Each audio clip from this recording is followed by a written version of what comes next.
Shri TP Senkumar, ഭീകരവാദ സ്വഭാവം വച്ചു പുലർത്തുന്ന ഒരു സംഘടനയാണ് PFI എന്നുള്ളത് തെളിവുകളുടെ അടിസ്ഥാനത്തിലാണ് NIA കോടതിയിൽ നിരത്തുന്നത്. അവിടെ എങ്ങനെയാണ് ഇത് പടച്ചുവിടുന്ന കഥകളാകുന്നത്?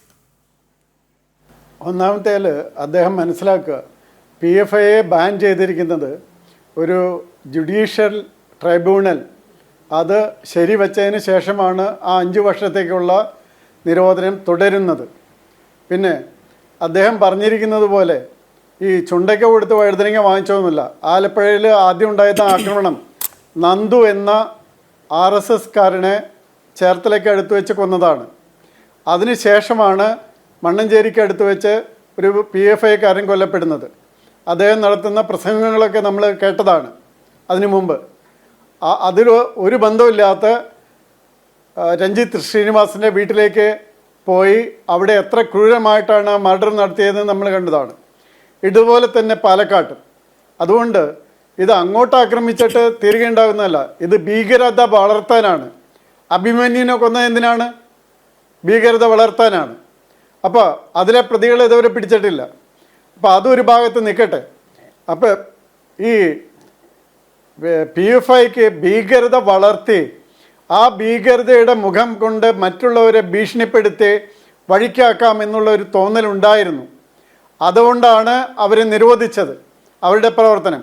അവർ ISISലേക്ക് ആളുകളെ വിട്ടിരുന്നു ട്രെയിനിങ് നേടി വരാനായിട്ട്. അങ്ങനെ വിട്ടിരുന്ന പലരും ട്രെയിനിങ് നേടി തിരിച്ചു വന്നിട്ടുണ്ടായിരുന്നു. അപ്പോൾ ആ ട്രെയിനിങ് ഫർദറായിട്ട് താഴത്തേക്ക് ചെയ്യുന്നത് പല സ്ഥലങ്ങളുണ്ടായിരുന്നു. അതെല്ലാം ഐഡൻറ്റിഫൈ ചെയ്ത് പിടിച്ചിട്ടുണ്ട്. ഇപ്പോൾ PFIക്ക് സാധിക്കുമായിരുന്നെങ്കിൽ അവർ ഹൈക്കോടതിയിലോ സുപ്രീം കോടതിയിലോ പോയിട്ട് അവരുടെ നിരോധനം നീക്കുമായിരുന്നല്ലോ. എന്നിട്ട് എന്താ സംഭവിച്ചത്? അപ്പോൾ അത് കാണുന്നത് ഇതൊക്കെ NIA കൊടുക്കുന്ന വെറും റിപ്പോർട്ടുകളല്ല, ഇത് കൃത്യമായിട്ടുള്ള തെളിവിൻ്റെ അടിസ്ഥാനത്തിൽ കൊടുക്കുന്നതായതുകൊണ്ടാണ് അത് സംഭവിക്കാത്തത്. അപ്പോൾ അത് മാത്രമല്ല, ഇത് വളരെ നിസ്സാരമായിട്ട് അങ്ങ് തള്ളേണ്ട. ഇത് ഇപ്പോൾ ഓരോ സ്ഥലത്തും ഈ INL ആരുടെ കൂടിയാണെന്ന് എനിക്കറിയില്ല എല്ലാ സ്ഥലത്തും. ഇപ്പോൾ തമിഴ്നാട്ടിൽ നോക്കുക, തമിഴ്നാട്ടിൽ തിരുപ്പുറം കുണ്ട്രം എന്ന് പറയുന്ന ഒരു സ്ഥലം സ്കന്ദപുരാണത്തിൽ പോലും പരാമർശിച്ചിട്ടുള്ള സുബ്രഹ്മണ്യൻ്റെ ഏറ്റവും പ്രധാനപ്പെട്ട 6 ക്ഷേത്രങ്ങളിൽ ഒന്ന്, അതിലെ പ്രഥമമായിട്ടുള്ളത്. അതിൽ ദീപം തൂണിൽ വിളക്ക് കത്തിക്കാനായിട്ട് ഹൈക്കോടതി ഓർഡർ ഇട്ടിട്ട് പോലും സാധിക്കാതിരിക്കുന്ന ഒരു സമൂഹമാണ് അവിടെയുള്ള ഹൈന്ദവ സമൂഹം. മനസ്സിലാക്കണം, ഹൈക്കോടതി ഓർഡർ ഇട്ടിട്ട് ഡിവിഷൻ ബെഞ്ച് അത് ശരിവെച്ച് അതിനെതിരെ ഒന്നും ചെയ്യാതിട്ട് ഇപ്പോൾ സുപ്രീം കോടതി പോയിട്ടും ഒന്നും ചെയ്തിട്ടില്ല. എന്നിട്ടും കാർത്തിക നാളിൽ ആ വിളക്ക് വയ്ക്കാനായിട്ട് സാധിക്കാതിരിക്കുന്ന ഒരു ഭരണകൂടനെ പിന്തുണയോടുകൂടിയാണ് ഇതെല്ലാം നടത്തുന്നത്. ഇതുപോലെ തന്നെയാണ് കർണാടകത്തിലും നടത്തുന്നത്. അപ്പോൾ അങ്ങനെയുള്ള ഒരു ഭരണകൂട പിന്തുണ താൽക്കാലികമായിട്ടുള്ള വോട്ട് ബാങ്ക് പൊളിറ്റിക്സിന് വേണ്ടി കേരളത്തിലും തമിഴ്നാട്ടിലും ആന്ധ്രയിലുമൊക്കെ നടക്കുന്നു എന്നുള്ളത് ഒരു വസ്തുതയാണ്. അപ്പോൾ ആ വസ്തുതയ്ക്ക് നേരെ ആർക്കും കണ്ണടയ്ക്കാൻ സാധ്യമല്ല. അതല്ലെങ്കിൽ ഇവരെ ഒറ്റപ്പെടുത്തുകയും ഇങ്ങനെയുള്ള ഭീകരരെ ഞങ്ങൾ അംഗീകരിക്കുന്നില്ല എന്ന് പറയുകയും ചെയ്യണം. പകരം എന്താണ്, ജോസഫ് സാറിൻ്റെ കൈവെട്ടിയ ആൾ ഇലക്ഷനിൽ നിന്ന് ജയിച്ചു. അതെന്തുകൊണ്ടാണ് ജയിക്കുന്നത്? അത്രയും വോട്ട് കിട്ടിയതുകൊണ്ടല്ലേ.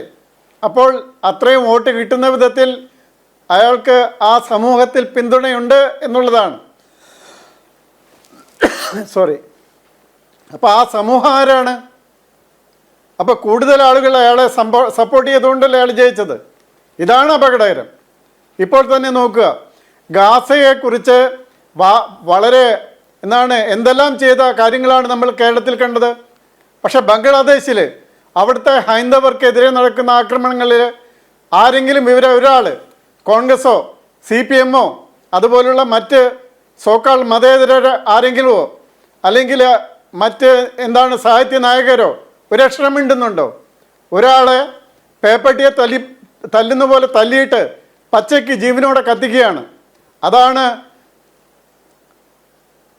അതാണ് കാഞ്ഞങ്ങാട് ഒരു പാർട്ടിയുടെ സമ്മേളനത്തിൽ പോകുമ്പോൾ അവർ മുദ്രാവാക്യം വിളിച്ചത് തല്ലിക്കൊന്ന് പച്ചക്കിട്ട് കത്തിക്കുമെന്ന്, അമ്പലനടയിൽ കത്തിക്കുമെന്ന്. അപ്പോൾ ഇതെല്ലാം കൂടി വരികയാണ്. അപ്പോൾ അതുകൊണ്ട് നമ്മൾ കാണേണ്ടത് ഇത് ഒരു PFIയുടെ മാത്രം കാര്യമല്ല. കാരണം അതാണെങ്കിൽ അവരെ മാത്രം ഐസോലേറ്റ് ചെയ്ത് അവരെ മാത്രം പ്രത്യേകമായി എടുത്ത് അവരെ ഒതുക്കുവാൻ വളരെ എളുപ്പമായിരുന്നു. പക്ഷേ അവരുടെ വേരുകൾ മറ്റ് പല പാർട്ടികളിലും കയറിയിരിക്കുകയാണ്. ഇപ്പോൾ PFI നിരോധിച്ചു, പക്ഷേ SDPI ബാക്കിയുണ്ട്. SDPIയുടെ വോട്ടുകൾ ആവശ്യമുള്ളവർ അവരുടെ സപ്പോർട്ടിനായിട്ട് പോകുന്നുണ്ട്. അപ്പോൾ ഇതൊന്നും ആരും കാണാതിരിക്കുന്നു എന്നാണ് പറയുന്നത്.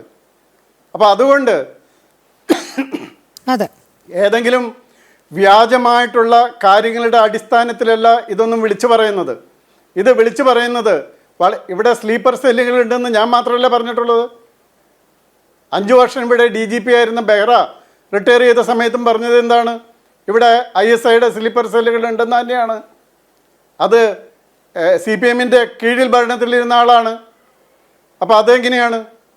അപ്പോൾ അതുകൊണ്ട് ഉള്ള സത്യങ്ങൾ പറയുമ്പോൾ അതിനെ അല്ല എന്ന് കൃത്യമായിട്ട് പറയാനായിട്ടൊന്നുമില്ലാതെ വെറുതെ എല്ലാ കാര്യങ്ങളും വിളിച്ചു പറഞ്ഞിട്ട് കാര്യമില്ല. ഇത് ഒരു അന്തർദേശീയ പാൻ ഇസ്ലാമിക് മൂവ്മെൻറ്റിൻ്റെ ഭാഗമായിട്ട് തന്നെ നടക്കുന്നതാണ്. അതിന് ധാരാളം പണം വിദേശത്ത് നിന്ന് കിട്ടുന്നുണ്ട്, അതിനുള്ള പ്ലാനിങ് നടക്കുന്നുണ്ട്. ഇപ്പോൾ തന്നെ EDയുടെ വക അന്വേഷണം നടക്കുന്നുണ്ട്.